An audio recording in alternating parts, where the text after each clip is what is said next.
The pen slipped from her fingers and clattered against the marble cafe table, sharp and loud enough to turn heads, because in that single instant, the most powerful woman in the room forgot how to breathe. The CEO who controlled boardrooms, headlines, and billions stared at the signature on the paper as if it were a ghost rising from the past, and beside her sat a small, silent girl who did not flinch, did not speak, only watched the man across from them with eyes far older than her years. Before the story pulls you deeper, pause for just a moment. If you believe in kindness, second chances, and quiet miracles that change lives when no one is looking, please like this video, share it with someone who needs hope, leave a comment, and subscribe to the channel. Your support keeps stories like this alive. The cafe was one of those places money could buy but comfort could not guarantee. Soft lighting, warm wood, glass walls fogged by winter breath, and a faint scent of coffee and baked bread hung in the air.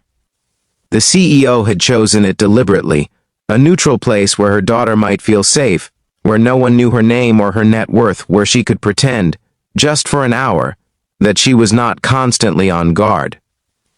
Her daughter sat with her hands folded neatly on her lap, legs not reaching the floor, eyes drifting between the people moving around them. She had not spoken in nearly 3 years. Doctors had names for it, therapists had theories, but none of them had answers that worked. Across the cafe, the single dad wiped his hands on his worn jacket before stepping closer. He looked out of place among polished shoes and tailored coats. His boots scuffed, his shoulders bent slightly forward as if life had trained him to expect impact. He worked nearby, taking shifts wherever he could, mornings cleaning offices, afternoons fixing what others threw away. Today, he had brought paperwork for a part-time maintenance contract the cafe owner had asked him to sign. It was nothing special, just a chance at steadier hours, something that might finally let him buy his son new shoes instead of second-hand ones. He had not noticed the CEO at first. To him, she was just another tired mother trying to keep her child comfortable. He approached the table only because the owner had told him to sign wherever there was space. The CEO barely looked up, her mind already juggling emails, meetings, the constant pressure of appearing unbreakable. She slid the document toward him without thinking, her attention fixed on her daughter's face, searching for any sign of engagement, any flicker of sound.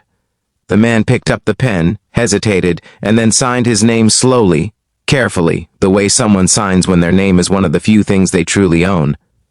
The scratch of ink against paper cut through the cafe's gentle hum, and when the CEO finally glanced down, her world tilted.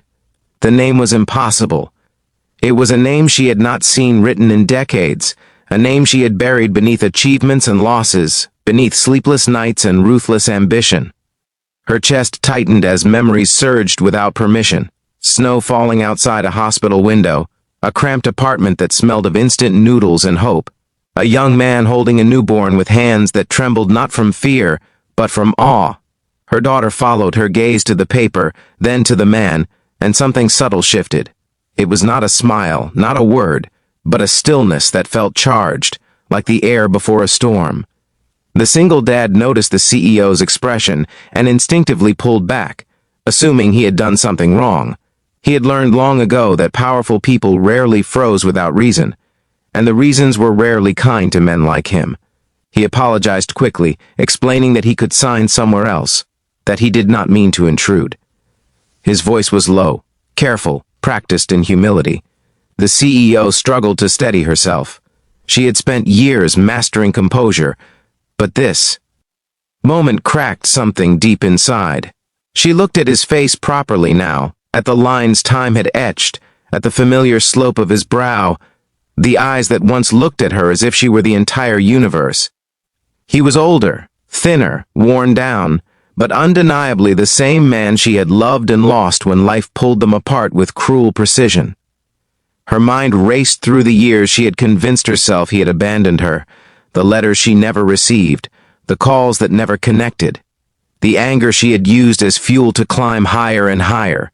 She had never imagined this ending, in a cafe, over a maintenance contract, with their shared past lying silently between them. Her daughter shifted in her chair. For the first time since entering the cafe, the girl leaned forward slightly, her gaze fixed on the man. He felt it and looked up, meeting her eyes. Something in him softened instantly. He did not know why, only that the child's silence did not feel empty. It felt heavy, like words waiting for permission.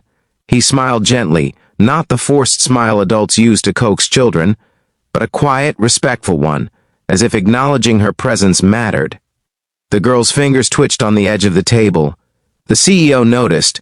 Her breath caught again, this time not from shock, but from a fragile thread of hope she had learned not to trust. Therapists had tried everything. Nothing had ever drawn that kind of reaction from her daughter. The man finished signing and slid the paper back, standing as if ready to leave before he was asked. Life had taught him not to linger where he might not belong. The CEO surprised herself by asking him to sit, her voice steadier than she felt. She told him there was time, that the owner would not mind. She did not explain why she needed him there, only that something unfinished was demanding space to breathe. As he sat, memories unfurled in both of them, though neither spoke them aloud. He thought of the woman who had once believed in him when no one else did, who had dreamed of building something meaningful together.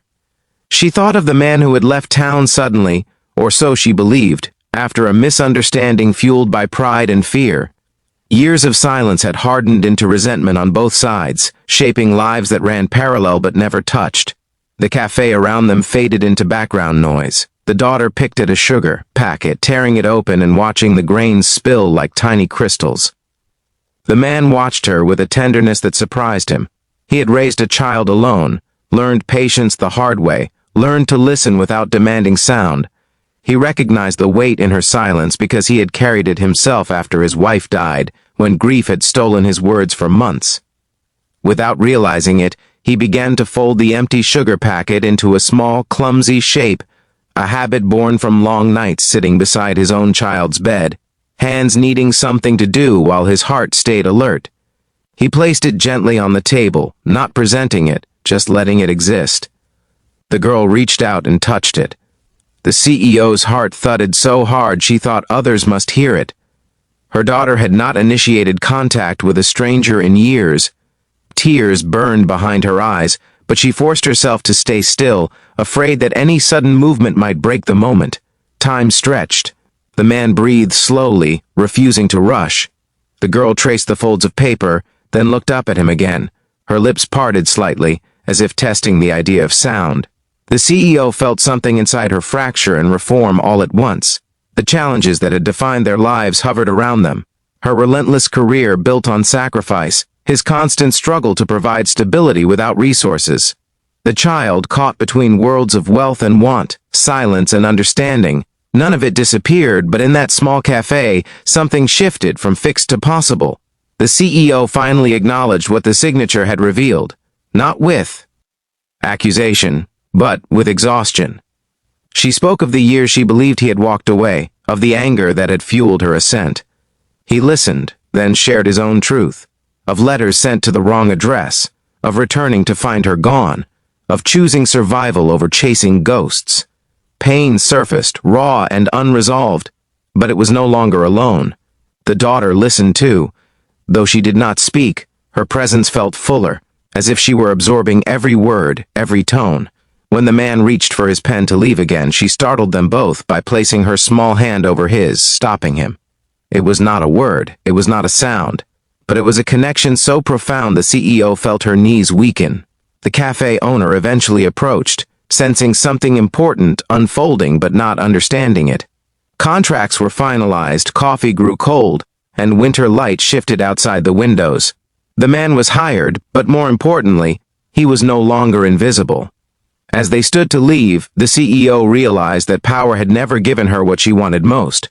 Control had not healed her child. Silence had not protected her heart. The man before her, broken and resilient, held pieces of a past she could not erase and a future she had never planned for. They did not resolve everything that day. Life is rarely that generous, but they exchanged numbers, not as former lovers or enemies, but as parents, as humans acknowledging unfinished truths. The daughter clutched the folded paper shape as if it were a talisman. Days later, the CEO would sit alone in her office and replay the moment the signature appeared before her eyes, realizing that fate had not punished her by bringing him back. It had offered her a choice. Weeks later, her daughter would make a sound in her sleep, a soft, uncertain syllable, and the CEO would weep into her pillow, gratitude and fear tangled together. And somewhere across town, the single dad would tell his son about a cafe where a quiet miracle began, where kindness mattered more than status, and where a name written on paper reopened a door thought permanently closed. If this story has started to touch something inside you, if you feel that ache of recognition or hope, please take a moment now to like the video, share it, and let us know in the comments what part moved you most. Your engagement helps these stories reach hearts that need them. Before the ending, we have one special request for you. Please comment the word hope below if you believe even the quietest souls deserve to be heard. Because sometimes, the loudest changes begin with silence, a signature, and the courage to sit down instead of walking away.